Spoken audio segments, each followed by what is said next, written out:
South Africa, President Cyril Ramaphosa is turning to the private sector in a bid to end a 14-year power crisis that the government has failed to resolve. Companies, according to, will be allowed to build power plants of any size without a license. Ramaphosa made the announcement in a televised address.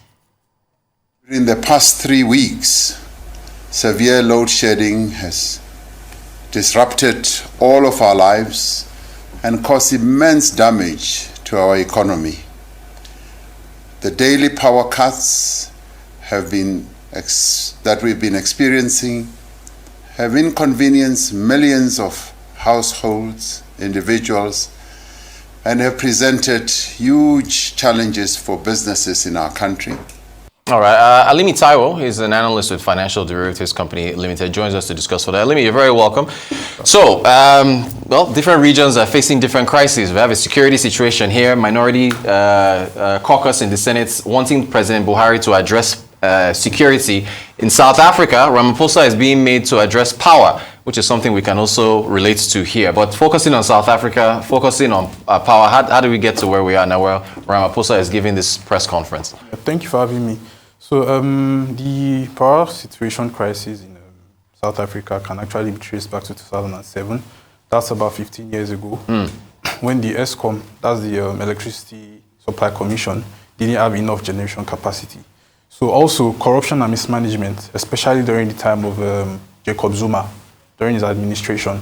So there was incompetence of staff and negligence of staff. So that made the power situation crisis really worse off.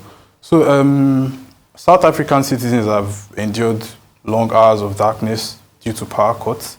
And these power cuts have been blamed on unexpected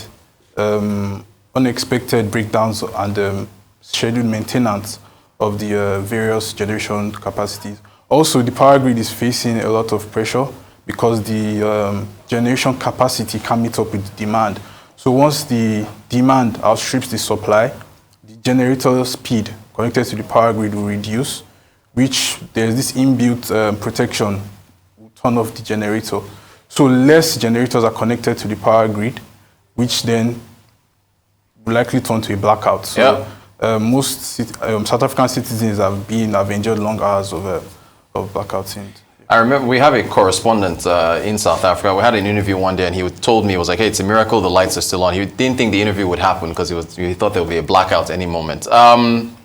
What do you make of Ramaphosa's, at least the details of the solutions he's putting forward? So when he announced these plans, 5 major plans actually. So one was improving the performance of ESCOM's existing fleets of power stations, so thereby proper maintenance basically. The second was mainly massive investment of the private sector in the electricity sector. So he wants more private sector involvement in the electricity sector. Also, he said to incentivize businesses and households to invest in solar rooftops. Also, he said accelerating the procurement of more generating capacity. So that means more generators so that can be connected to the power grid. And then finally, fundamentally changing or transforming the electricity sector in South Africa for to have a sustainable future. All right, thank you for that breakdown. So the next question is, do you think any of that will work? Well, yes, but mostly it depends on policy implementation, depends on the implementation of these plans. But definitely, I think it should work because most of these plans are focused on generation capacity. So more generation capacity would lead to a boost in supply of electricity in South Africa. Well, what are other analysts and talking heads saying about what the president proposed? Most analysts are saying that adding more electricity production capacity, diversifying the electricity source, that's through solar and other means, and also basically are saying that this would add to generation capacity, so that would definitely boost supply. Okay, so it's mostly positive. Yeah. Well, what's your outlook as far as South Africa's economy is concerned?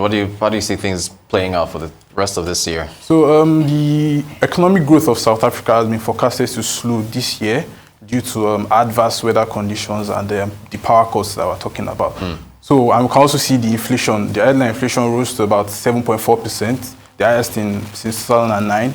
So, and this with high rate of unemployment is expected to dent household spending. So economic growth would slow, is forecasted to slow. All right, Alimi Taiwo, analyst with Financial Derivatives Company Limited. Thank you for talking to us about Thank the you so latest much. on South Africa. Appreciate your time.